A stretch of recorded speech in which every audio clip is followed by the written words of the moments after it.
Assalamu alaikum. Let's cook. Okay, people.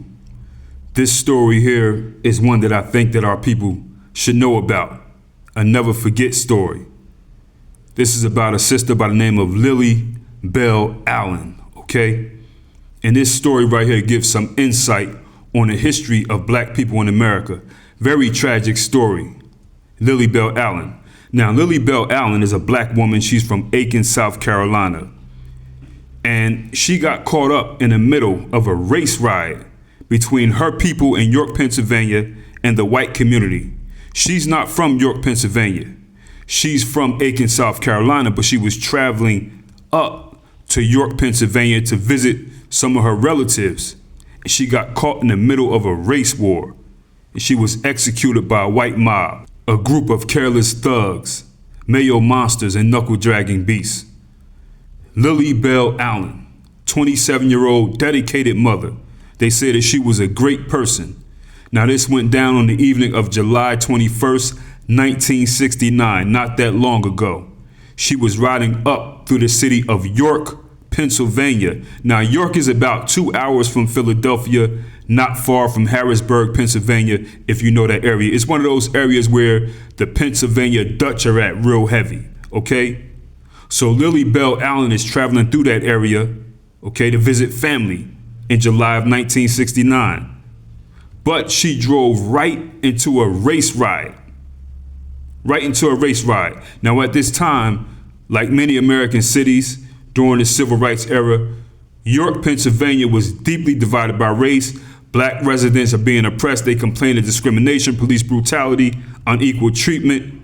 Tension had been building for years, but those tensions exploded in 1969. So they out there, street fights, squabbling, buildings being damaged, shots being fired, white gangs and black gangs clashing in the neighborhoods all across the city. Now the police are there. They say they're trying to maintain order, but of course the police are on the white people's side. That is their community.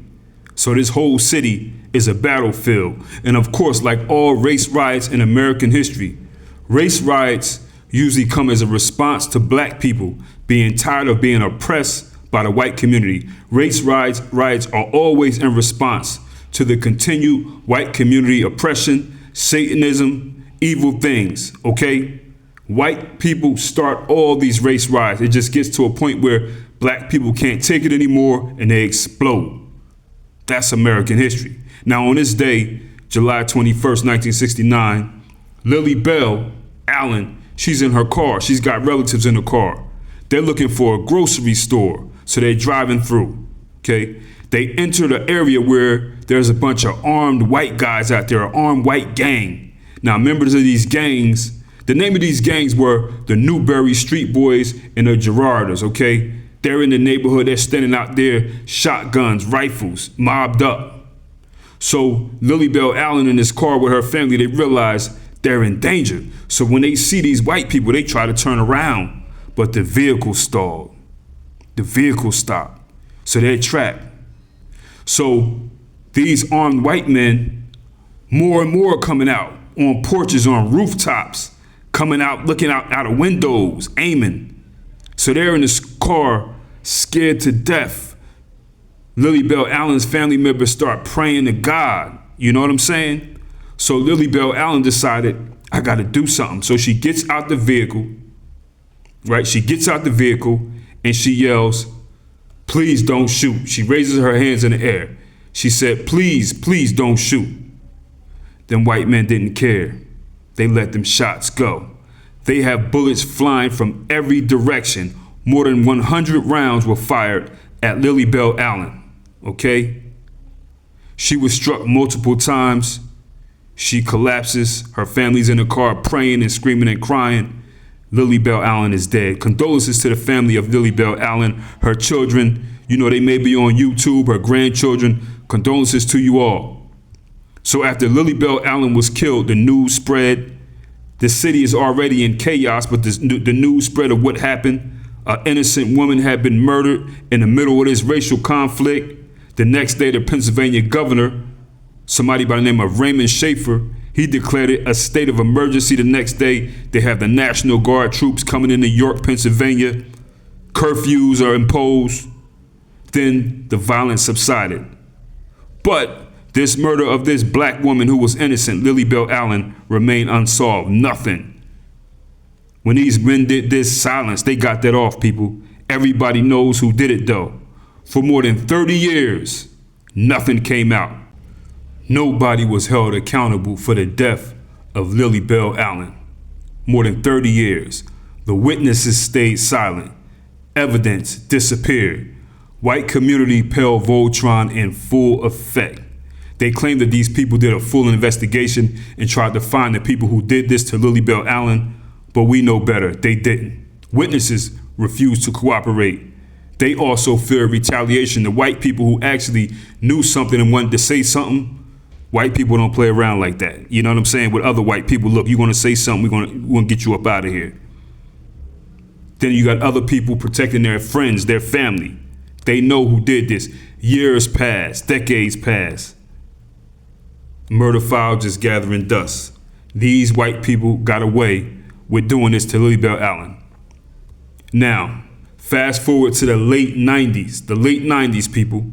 This case reopens. Everything changed in the late 90s. Now, what happened is the local newspapers started to revisit the events of this 1969 York riots. So people started talking about it, looking at it. You know, prosecutors reopened the investigation.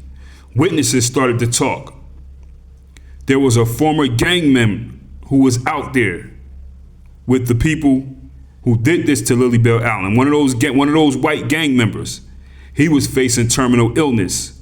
So he provided information because he's sick, he's about to die. He starts talking. There was another man who also confessed and told what happened and who did this and everything that took part with the murder of Lillie Belle Allen. Then after that, he blew his own beak off. He gave all the information, boom, took himself up out of here. So investigators, they start piecing together what happened, you know what I mean? Based off of these two men who started talking.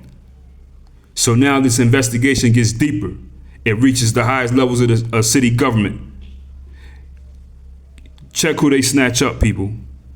A former York police officer who is the current mayor of York, PA. His name is Charlie Robertson. He was one of those guys out there with the gangs. He's the mayor. He was arrested and charged in connection with this case. Yes, people, the mayor of the town.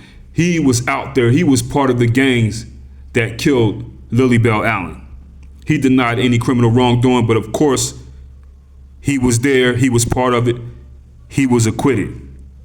In the year 2002, two other men were snatched up, tried, and convicted for the murder of Lillie Belle Allen. These men were also part of the gangs that the mayor was part of, this guy, Charlie Robertson. You can look at this dude, look at his face. You know what he was about when he was a police chief or whatever term. He just got that racist pig head. You could look at him and be prejudiced. You already know. But they snatched up these two guys, one by the name of Robert N. Messersmith and another one by the name of Gregory Neff. A jury found them both guilty of second-degree murder. The one named Messersmith, he was sentenced to 9 to 19 years in prison, and the other one, Gregory Neff, 4.5 to 10 years. Slap on the wrist. Of course, they protected the mayor who was out there and he was part of this also. 100 shots, people. Okay, so these two white men get a slap on the wrist. One gets 9 to 19, the other 4.5 to 10. You know they doing this on the low side. Probably didn't do all that time. So in my opinion, the family of Lillie Belle Allen never got justice. Okay, never got justice.